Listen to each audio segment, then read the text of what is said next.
L'outil que je vais vous présenter s'appelle ECM pour Empowered Caribbean Market. Donc c'est une brique en fait, une brique informatique qui est parfaitement en ligne en fait avec les plateformes dont nous ont parlé Jean-Claude et Sabine. C'est une plateforme en ligne qui est collaborative et qui permet aux opérateurs économiques de la Caraïbe de mutualiser les achats. Donc on va surtout se concentrer sur la partie achat. Donc c'est une plateforme qui est moins développée en termes de timing que les deux plateformes qui vous ont été présentées juste à l'instant. Et une version bêta sera disponible au mois de juin. Et puis s'en suivra par contre le lancement d'une application mobile dans les semaines qui suivent. Par contre, tout au long de ces 2 jours de conférence, il a été à plusieurs reprises évoqué les contraintes que connaissent nos territoires, dont a très bien parlé Jean-Claude. En particulier, si vous pouvez passer la slide suivante s'il vous plaît. Donc, en particulier, donc tous les problèmes de manque d'optimisation des conditions d'achat et de transport pour les opérateurs caribéens, le fait que la collaboration business entre les différentes Caraïbes n'est pas établie à ce jour, et bien sûr on parle de petits marchés avec des arrière-pays industriels relativement faibles, ce qui fait qu'il y a un gros décalage entre l'import et l'export en matière de transport de marchandises.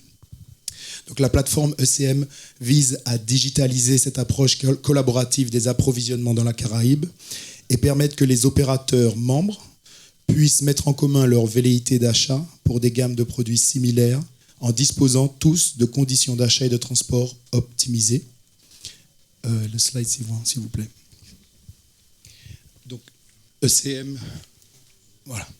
ECM vise donc à fédérer cette communauté en utilisant en fait des services sourcing qui sont notre colonne vertébrale, un système de massification dont on a parlé tout à l'heure sur les achats, et ensuite bien sûr passer sur une phase partenariale pour utiliser la logistique. À ce titre, bien évidemment, il y aura des effets de synergie avec les plateformes dont on parlait Jean-Claude et Sabine tout à l'heure dans l'avenir. Et bien sûr, tous les opérateurs économiques de la Caraïbe seront concernés, même si c'est vrai qu'on va cibler en particulier certaines îles pour démarrer, en fonction de certaines caractéristiques socio-économiques. Mais à terme, on voudrait pouvoir établir un lien entre l'ensemble des Caraïbes françaises, hispanophones et anglophones. Vous pouvez changer de slide, s'il vous plaît. Donc l'ambition est simple, c'est viser à fédérer une communauté d'acheteurs professionnels et être à l'écoute des besoins qu'exprime cette communauté. Slide suivant, s'il vous plaît. Et nos services rendus par la plateforme. Donc, en premier lieu, on parle groupage de commandes, je dirais plutôt massification de commandes. Puis ensuite, faciliter la mise en place d'un phénomène de consolidation logistique. On passera aussi par un système de vitrine virtuelle pour mettre en avant des entreprises partenaires qui sont dans la Caraïbe, et avec à terme la visée de mettre en avant les approvisionnements intra-caribéens, dans tous les cas de figure où ce sera évidemment envisageable. Slide suivant, s'il vous plaît. Le principe de base, donc, on a sur la gauche un membre qui valide sur la plateforme une intention d'achat pour un produit. Donc vous suivez avec la numérotation parmi les gammes que nous proposons, ce qui permet d'alerter automatiquement la communauté, qui dispose donc ensuite d'un temps limité pour se joindre à l'achat. Donc rien de compliqué, ce n'est pas une usine à gaz non plus. Au bout du processus de massification, l'équipe ECM reprend la main et coordonne les opérations de fabrication, de contrôle et de transport afin que les produits parviennent aux membres ayant participé à la commande mutualisée. Donc il est possible que le produit ne puisse ne pas figurer dans l'offre initiale que nous mettrons en ligne, et nous donnons alors l'opportunité aux membres de réaliser des requêtes afin de solliciter la communauté pour un achat groupé sur un nouveau produit, et donc au fur et à mesure étendre l'offre en fonction des besoins réels. Les produits proposés seront au départ donc issus de nos opérations des 8 dernières années, puisque ça fait 8 ans qu'on est intermédiaire en sourcing dans cette zone-là. Donc ça pourra concerner du mobilier, du bricolage, du jardinage, du sport fitness, etc.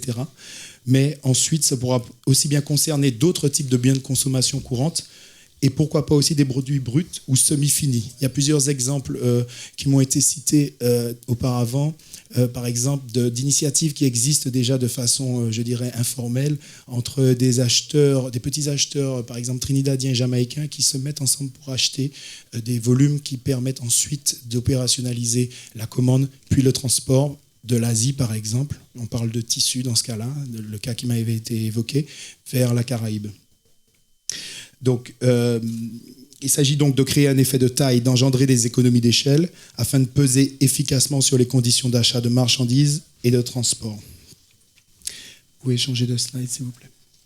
Donc, nous avons ciblé 11 territoires prioritaires pour le lancement de la plateforme, où nous prendrons position progressivement grâce à un mix marketing assez original qui sera composé de partenariats locaux, île par île, partenariats de type TIC, de type IT, avec des opérateurs spécifiques, partenariats logistiques, bien évidemment, et je pense que j'ai des partenaires juste à ma gauche, ainsi que des collaborations sur le plan diplomatique. Et à ce titre, effectivement, j'avais déjà participé il y a quelques semaines de ça à la conférence de coopération régionale à Cayenne, et là, beaucoup de contacts ont pu être établis, et j'avais déjà, qui était un peu l'origine du projet d'ailleurs, en 2014, participé à la conférence de coopération régionale, et ça a été un bel éclairage pour moi, pour comprendre où est-ce que je pouvais emmener finalement mon métier, entrer dans une idée d'ubérisation de ce métier.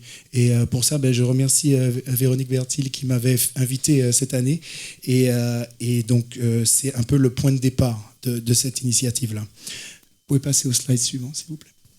Donc le marché visé, c'est juste pour vous donner une petite idée quand même, lors de la première phase de développement sur les 11 territoires, on compte quand même pratiquement 20 millions d'habitants, un PIB qui avoisine est proche des 300 milliards de dollars, et avec des importations qui équivalent à 63 milliards. Donc ne serait-ce qu'une petite portion de ce marché-là, c'est ce qu'on va chercher à atteindre.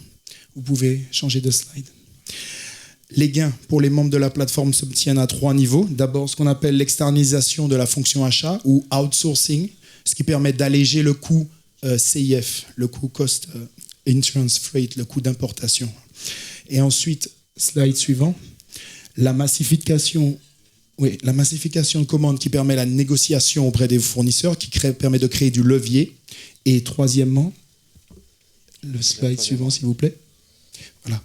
La consolidation logistique du fait de l'optimisation des volumes qui vont être containerisés et transportés. Slide suivant. Donc vous l'aurez compris, l'économie collaborative est notre cheval de bataille et elle vise à changer les règles du jeu contractuel entre les clients caribéens et leurs fournisseurs. Nous souhaitons par le biais de cette plateforme, au final, combattre la cherté des prix à la consommation dans la Caraïbe. C'est notre objectif ultime. Je vous remercie.